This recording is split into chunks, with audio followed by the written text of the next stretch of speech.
Joining us right now is Greg Branch, managing partner at Veritas Financial Group and a CNBC contributor. And Greg, follow that act.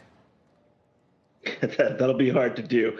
But, I don't even think that that's a hot take anymore. The ADP data that we've seen, the ISM data that we've seen, and the initial claims that we saw this morning all indicate that the Fed's rate hiking is taking hold.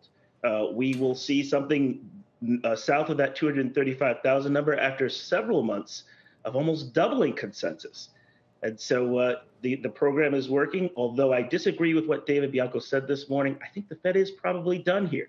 I think that the duress in regional banking land is going to carry the water for them.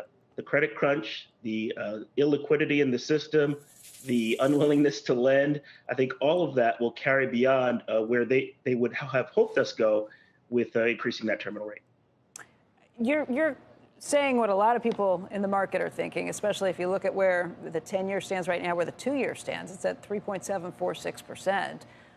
That's kind of the idea that maybe the Fed is getting to the end. But when we spoke with Steve Leisman earlier today, he said the Fed is really going to be looking for absolute proof in inflation numbers, not just signs that things could eventually turn the corner because they've gotten the head fake from thinking inflation was dropping earlier. What happens then? I'll point out two things. First of all, I think I'm saying what the bond market is thinking. I don't think the equity market's thinking that at all right now. I think, in fact, the equity market is somewhat in euphoria, particularly the NASDAQ, with the revelation that the Fed is likely, if not done, close to done.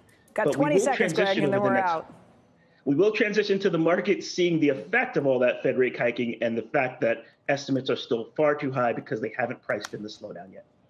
Greg Branch, thank you. You were able to communicate very clearly because you got to use words there, and that was a good thing. We'll see you soon. That was great.